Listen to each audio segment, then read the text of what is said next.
अस्सलाम वालेकुम दोस्तों। सिंधी गीतन जी मशहूर ऐं खूबसूरत राणी सुरैया सूमरो महबूब मूसा गलाए न तो हिकु ॾींहुं ईंदो हो बि मुंहिंजो थींदो। गुलूकारा सुरैया सूमरो केरु ऐं किथां जी आहे? सुरैया सूमरो खे सिंध में एतिरी शोहरत छो ऐं कीअं मिली? तफ़सीली ॻाल्हि ॿोल शुरू करण खां पहिरियां जेकॾहिं तव्हां असांजे यूट्यूब चैनल ते नवां आया आहियो त महिरबानी करे असांजे यूट्यूब चैनल खे सब्सक्राइब करे घंटी जे बटन ते क्लिक करे ऐं नोटिफिकेशन ऑल करे छॾींदा। सब्सक्राइब करण सां अव्हां जो को बैलेंस कोन वेंदो, पर असांजी काफ़ी हौसला अफ़ज़ाई थींदी ऐं तव्हांखे बि वधीक वीडियोज़ ॾिसण वटां मिलंदा। हलूं था पंहिंजे मेन टॉपिक तरफ़ त सिंध जी बहितरीन ऐं पुराणे वक़्त जी कोयले सिंध गुलूकारा सुरैया सूमरो। ॻाल्हि ते जंहिंजूं अखियूं लुड़कनि सां तूं भरिजो अचनि, ढेर न जंहिंजे मन में आ उहो माण्हू हूंदो आहे दिलि जो सॼो। गुलूकारा सुरैया सूमरो फौज़िया सूमरो खां मुतासिर थी गुलूकारी शुरू कई।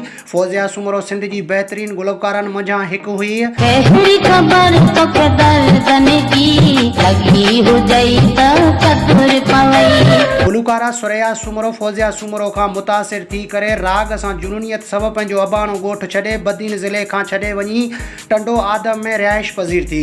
सुरैया सूमरो सभ खां पहिरियां सिंध जे दरगाहुनि ते ॻाईंदी हुई, उन खां पोइ सुरैया सूमरो रेडियो ते ॻाईंदी हुई। आहिस्ते आहिस्ते सुरैया सूमरो टीवी चैनलनि ते बि ॻाइणु शुरू कयईं।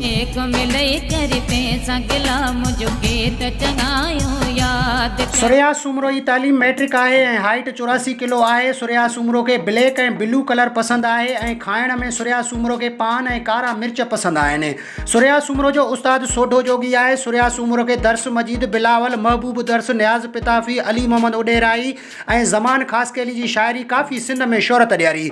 सुरैया सूमरो पंहिंजे हिकु इंटरव्यू में न्याज़ सहते खे ॿुधायो त इश्क आहे ऐं आशिक़ बि आहिनि। वधीक उनजो छा चवणु हो, अचो त तव्हांखे उहो वीडियो क्लिप ॾेखारियूं। इंशाल्लाह तव्हां बि सुहिणा बि आहियो त उहो इहे मदाह जेके आहिनि फैन उहे बि लॻा पुठियां कीअं थियो, छा थियो? हाँ ज़ाहिर आहे आशिक़ त हूंदा न। स्टेज ते ईअं असीं ॻाईंदा आहियूं त ॿ टे ॼणा जे हिक ॿिए खे ख़बर हूंदी न, मतिलबु हिकिड़े शक हूंदो आहे ही बि आशिक़ आहे, ही बि आशिक़ आहे, पोइ छिरियो पवंदा आहिनि। ॿई हिक ॿिए ते कड़ी पियो।